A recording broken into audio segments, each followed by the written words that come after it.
কলকাতার ল কলেজের ছাত্রীর গণধর্ষণ কাণ্ডে ভুয়ো তথ্য রটালেই ব্যবস্থা নেবে পুলিশ। ডিসিপি যাদবপুর ডিভিশন কলকাতার অফিসিয়াল এক্স হ্যান্ডেলে এই মর্মে আগাম সতর্কতা জারি করা হয়েছে। অত্যন্ত গুরুত্ব দিয়ে পুরো ঘটনার তদন্ত চলছে বলে পুলিশের তরফে জানানো হয়েছে। পুলিশের তরফে বলা হয়েছে, আইন কলেজের ছাত্রীর তরফে যৌন হেনস্থার অভিযোগ পাওয়া মাত্রই ব্যবস্থা নিয়েছে কসবা থানার পুলিশ।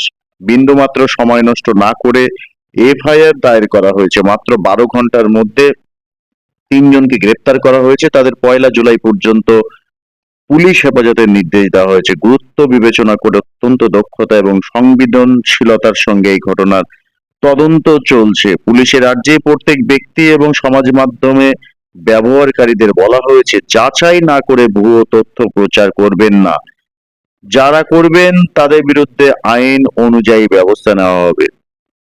দক্ষিণ কলকাতার একটি ল কলেজে গত বুধবার ধর্ষণের ঘটনা ঘটে এবং অভিযোগকারিণী ওই কলেজের ছাত্রী। ওই দিন সন্ধ্যায় তাকে ডাকা হয়েছিল। অভিযোগ, তিনি সেখানে গেলে তার উপরে চড়াও হয় 3জন, গণধর্ষণ করা হয় বলে অভিযোগ। কাউকে কিছু না বলতে হুমকিও দেওয়া হয় বলে অভিযোগ। পরে ওই ছাত্রী কসবা থানায় লিখিত অভিযোগ দায়ের করেন। অভিযোগ পেয়ে নড়ে চড়ে বসেন পুলিশ আধিকারিকেরা। প্রথমে দুজনকে পাকড়াও করে জিজ্ঞাসাবাদ চলে, তাদের থেকে মূল অভিযুক্তর খোঁজ পাওয়া যায়। কাল বিলম্ব না করে মূল অভিযুক্তকেও গ্রেপ্তার করা হয়েছে। ধৃতদের মধ্যে একজন বর্তমান ছাত্র, 2জন প্রাক্তনী। এই ঘটনায় ফুঁসছেন তৃণমূলের অন্যতম রাজ্য সাধারণ সম্পাদক কুণাল ঘোষ সহ তৃণমূলের দুর্দান্ত সব নেতারা। 3 অভিযুক্তের পাশাপাশি গ্রেপ্তার করা হয়েছে ল কলেজের সরকারি নিরাপত্তা রক্ষী। তার নাম পিনাকি বন্দ্যোপাধ্যায়। আটক করে রাতভর জেরার পর তাকে গ্রেপ্তার করে পুলিশ।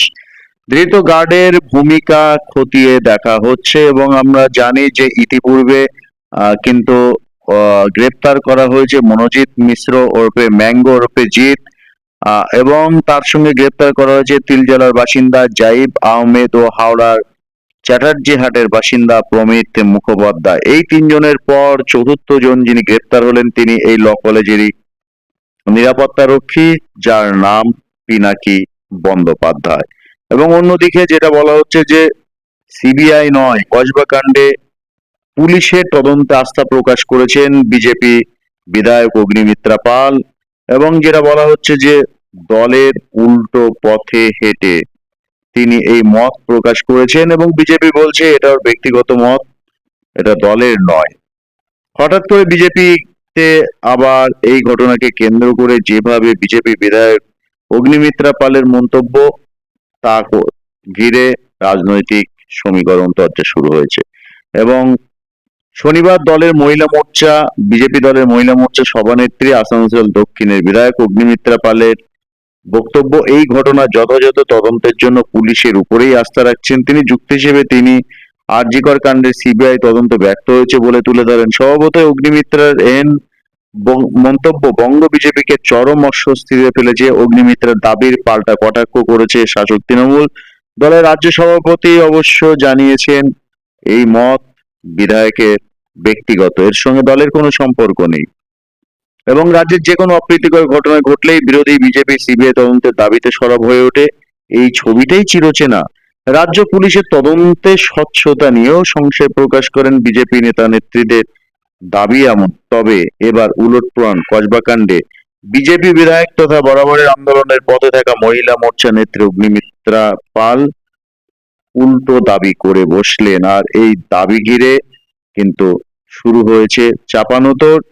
এরই মাঝে আরো একটি ঘটনা ঘটেছে যে রাজ্য সরকার এই তদন্ত করার জন্য সিট গঠন করেছে। নির্যাতিতা ও তার বাবা মার গোপন জবানবন্দি নিতে চান তদন্তকারীরা। 4 সদস্যের বিশেষ তদন্তকারী কমিটি তৈরি করা হয়েছে, যার নেতৃত্বে অ্যাসিস্ট্যান্ট কমিশনার প্রদীপ কুমার ঘোষাল। ইতিমধ্যে নির্যাতিতা ও তার বাবা মার গোপন জবানবন্দি নেওয়ার জন্য আবেদনও করেছেন তারা। শুক্রবার সকাল থেকে কসবায় আইন কলেজে গণধর্ষণের ঘটনা নিয়ে তোলপাড় শুরু হয়। নির্যাতিতা দাবি করেন বুধবার সন্ধ্যায় তাকে ডাকা হয়েছিল গার্ড রুমে। সেখানে গেলে তার উপর চড়াও হন 3জন, গণধর্ষণ করা হয় বলে অভিযোগ। কাউকে কিছু না বলতে হুমকি দেওয়া হয়। পরে ওই ছাত্রী কসবা থানায় লিখিত অভিযোগ করেন। তারপর বিষয়টি প্রকাশ্যে আসে। কিন্তু এই যে ঘটনাটি প্রকাশ্যে এসছে তারপর থেকে শুরু হয়ে গেছে বাম বিজেপি সহ বিরোধীদের আহ, আন্দোলন এবং বহু কিছু প্রকাশ্যে আসছে, যেমন এই কলেজে যিনি আর কি মনোজ মিশ্র, যার বিরুদ্ধে অভিযোগ সেই ম্যাঙ্গো, তিনি নতুন যে এই ধরনের ঘটনা ঘটিয়েছেন এমন নয়, পুলিশের খাতায় তিনি বেশ ডাকাবুকো একজন দুষ্কৃতীর মধ্যেই পড়ে, এমন অভিযোগ তার বিরুদ্ধে থানায় আছে, সেটা কালীঘাট থানা থেকে শুরু করে বিভিন্ন দক্ষিণ কলকাতার বিভিন্ন থানায়। এবং যার ভিতরে বলা হচ্ছে যে নিগ্রহ, টাকা হাতানোর হুমকি, মারধর, র্যাগিং এর মতো জমা পড়া লিখিত অভিযোগের সংখ্যা প্রচুর। কার বিরুদ্ধে? না, এই যিনি মনোজিৎ মিশ্র ওরফে ম্যাঙ্গো, তার বিরুদ্ধে। এবং তার যারা সাঙ্গপাঙ্গ ছিল তাদের মধ্যে একজন প্রমিত মুখোপাধ্যায় এবং জাইব আহমেদ। এই জাইব আহমেদকে নিয়েও কিন্তু ইতিমধ্যে সমাজ মাধ্যমে নানা রকম রটনা রটছে। বলা হচ্ছে এই তিনজনের মধ্যে জাইব আহমেদ মুসলিম সম্প্রদায় সদস্য, সে কারণে আহ, অনেক রকম ঘটনা রটছে, কথা রটছে।